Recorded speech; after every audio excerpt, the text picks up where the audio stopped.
Magandang tanghali po mga kanig sa tuwing naman po sa panibagong vlog. So yun po ay kung saan po natin iwain yung ating gulay at ito po yung ating pinapulwang hipo, no. So yun mga kanig, sa tutuno nga po yung ating gulay, no, na may lahok na hipo, yun natin.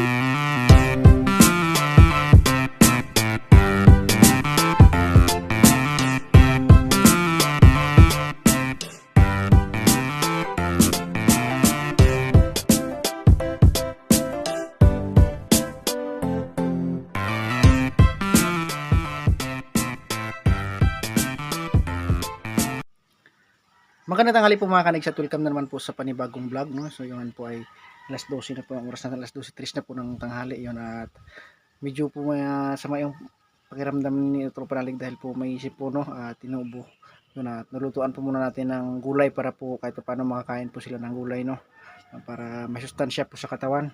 So ngayon po magluluto po tayo ng kalabasa, okra, saka talong yun, at may kasama pong saluyot at siyempre po laukan po natin ng pasaano hipon, no, yun, at samahan nyo kumakanig sa lutuan po natin sa Tropa Nalig.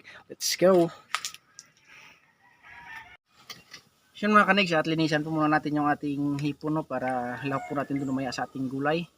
Tatanggalan po natin ng pinaka tapos yung pinaka po sa likod nito, no, sa likod po, dahil po may kinain po to sa likod pag hindi po natin makinuha. Papakita ko po sa inyo. Ito po yung kanyang kinain. Ito po. Yan. Kaya dapat po nating tanggalin para malinis yung ating pagluto, no. Yeah. Sarap to mamaya. Nung una po, pagluto po ko ng ganito, hindi ko na po tinatanggalan na sa likod. Pero nung nakita ko po sa iba, sabi ko, ano kaya tinatanggal nila dito? Iyon, luto po tayo ng gulay para hindi lang po tayo puro baboy, para may sustansya po tayo sa katawan. Basta ito kapag nalig po ay patuloy lang po sa pag-edit dahil po nasira po yung kanyang cellphone at kakauwi lang po namin dahil pinayos po namin sa bayan.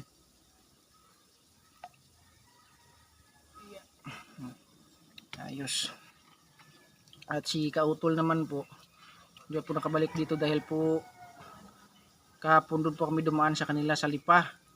Yung kaya nagpaiwan po muna doon. At nagchat po sa akin kanina na bukas pa daw yung balik.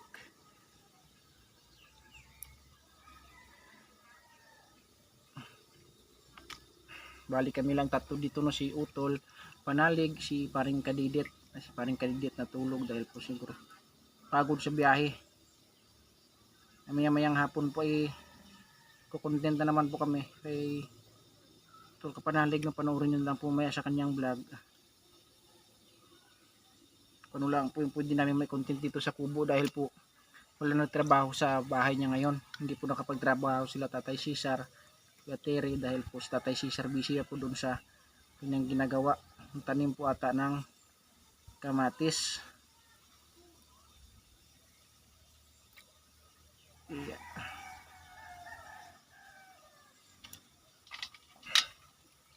Pagkatapos po natin ito, gagayatin po natin yung ating mga gulay doon, gaya ng kalabasa, talong, okra, at meron din po tayo dong saluyot, at pilian lang po natin mamaya para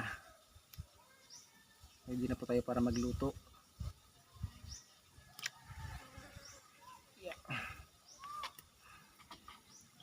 Namili po kami kanina ng isda, mga isda, puro lang po isda pinamili namin ni Paring Kadidit. Panoorin nyo lang po sa kanyang vlog dahil po siyempre nakakaumay din po pag puro na lang araw-araw puro baboy, manok. Kaya kailangan din po natin kumain ng gulay para masustansya sa katawan.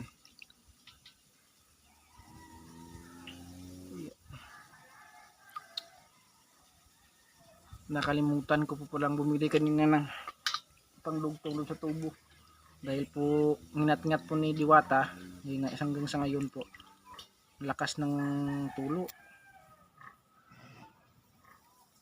kaya hindi po kayang talian ng guma dahil po lakas po yung pressure ng tubig galing sa taas, kaya dapat po talagang dugtungan.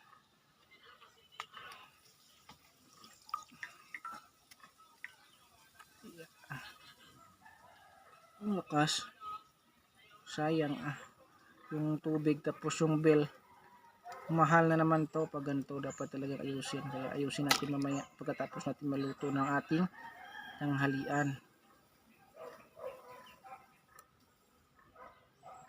Yun. So yun na nga po mga kanis, tapos na nga po nating pilihan yung ating linisin yung ating yung ating hipon. Yun, papakuluan lang po natin siya dun sa ating gas stove para maluto siya, no, at lalahok po natin mamaya sa ating gulay. So lagyan lang po natin ng konting asin at konting tubig po mga kaniks.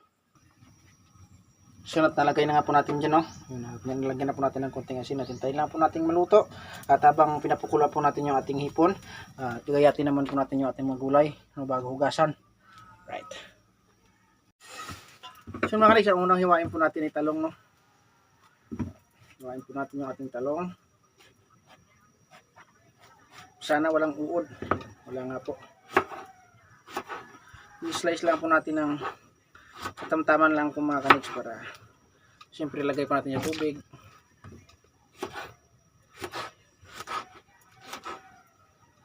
Yeah.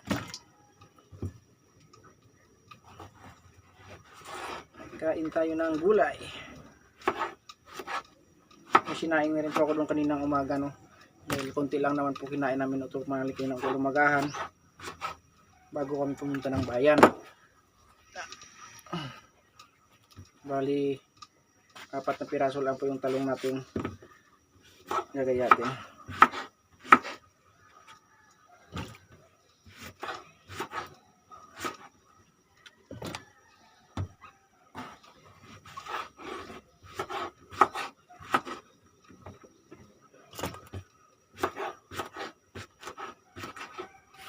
Sunod po natin yung ating okra. Yan. Bali dalawang na to. Dalawang balot.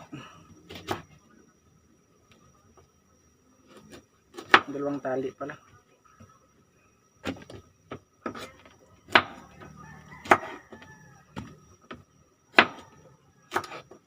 Habang pinapakuluan po natin yung ating hipon, gayatin na nga po natin to para diretso na po mamaya, no?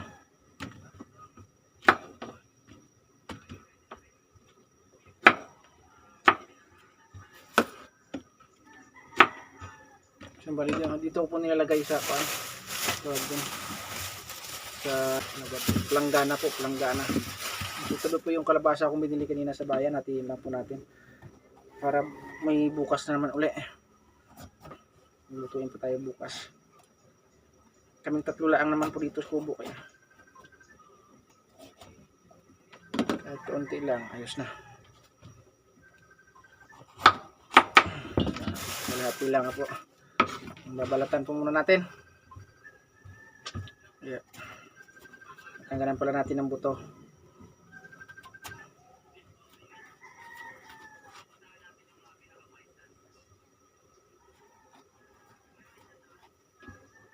Yan.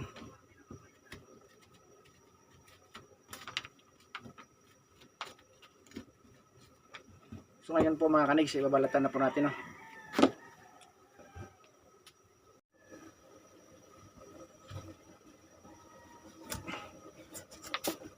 Tara na naman na yung ating nilaga, pinakuluan ko na.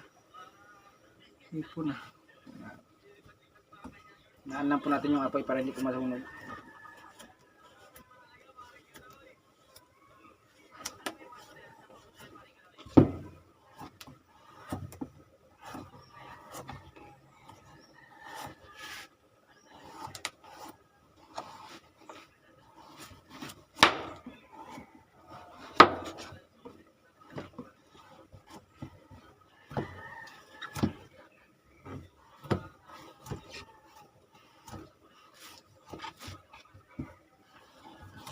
Yeah. Ang ganda yung pagkahinog ng kalabasa. Dilaw na dilaw.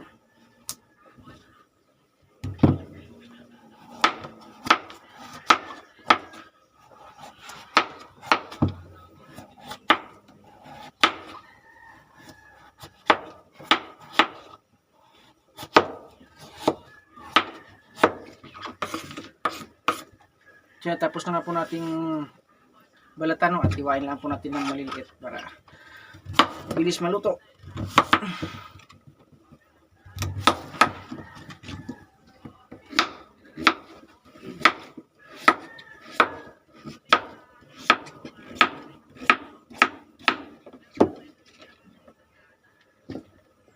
Yan lang po natin sa ating labado at ugasan lang po natin sila lahat mamaya para sabay-sabay na.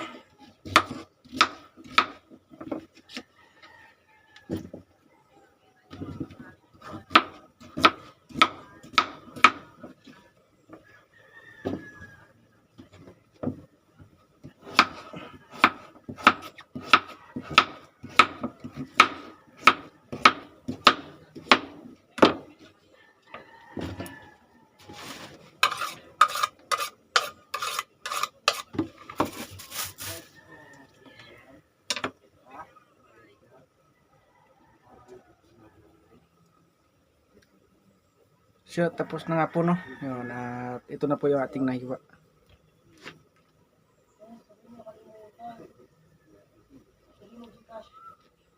Yun. Tapos na nga po natin hiwain yung ating gulay at ito na po yung ating pinakulong hipo, no. Hintayin lang po nating matuyo. At siyempre po yung ating gulay ay hugasan ko lang po. Yan. Bali, nilaho ko na lang po dyan lahat, no. Piliin na lang po natin mamaya. So na nga po mga kanigs, at tuyo na nga po yung ating pinakulang hipo, no. Yun, at nagpa-glue na rin po ako ng tubig na lutuan po ng ating mga gulay, kaya ng kalabasa, tapos yung okra at saka talong. Yan. At naghugas ka na po ako ng sili, no. Tantayin nyo lang po mga kanigs pag kumulo na po yung ating pinakulang tubig. Yun, at lalagay na po natin yung ating kalabasa. Right. Sino nga po mga kanigs, at nakulo na po yung ating tubig, no. Yun, at lalagay na po natin yung ating kalabasa. At ito na nga po yung ating kalabasa mga kanigs. Ito na po natin. Yeah.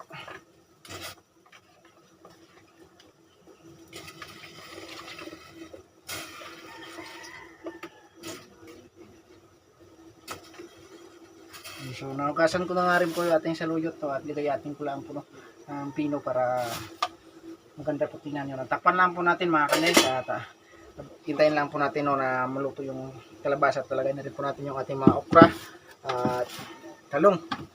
At ligayatin ko lang po muna itong ating saluyot para hindi siya nakuan pag maluto.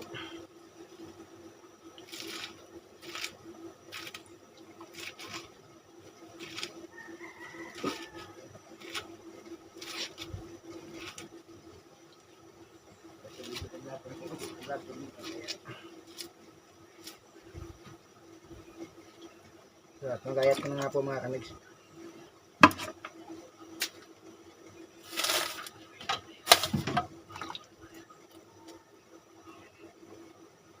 So mga kanigs, at dahil po kumulo na po yung ating kalabasa, nung nilagang kalabasa, ay lalagay na po natin yung ating okra at saka talong.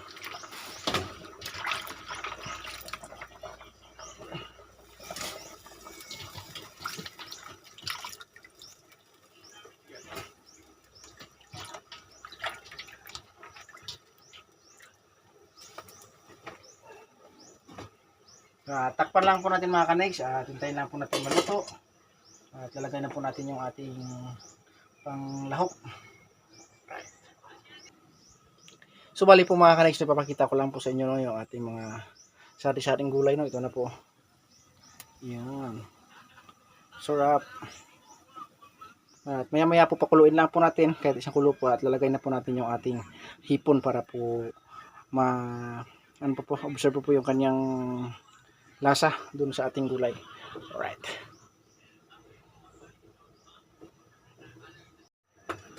So yun mga kanigs, at dahil nakulo na nga po yung ating at medyo nalagay na po natin yung ating hipon para sarap.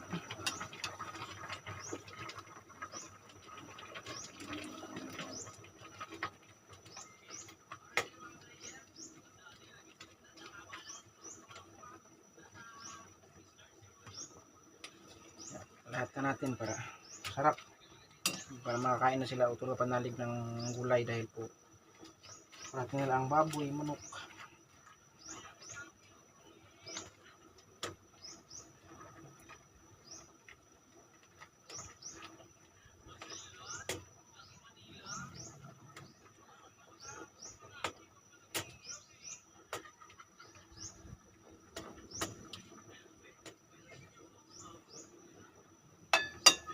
Ito pagkita ko lang po sa inyo no, dahil po nalagay na po natin yung ating hipon. Yun.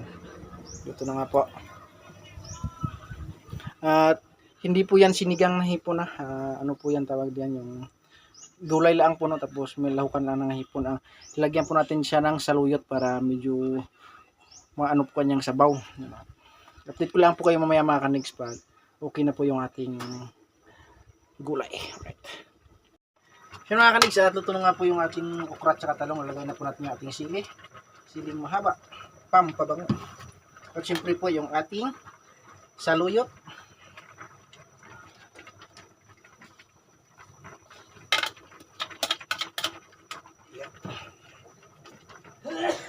Haluin lang po natin. Oh. Huwag naman ang haluin na lang ng haluin. Baka madumot maano po.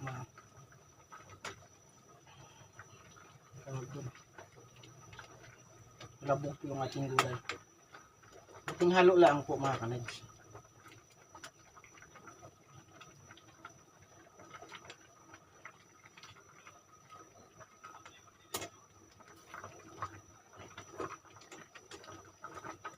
Alright. At maya maya po yung maluluto na po no, yung ating gulay no.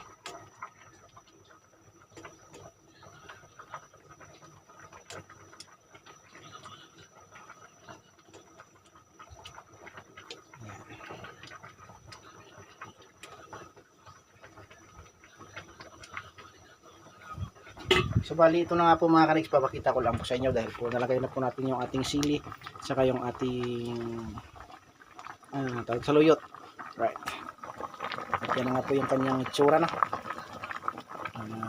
Siguro po mga yun mga kanigs, at tutunan nga po yung ating gulay no, na may lahok na hipon. Yun, at dalhin na po natin sa taas para po makakain na po sila Utol Kapanalig para po bumalik na po yung kanilang lakas. Right.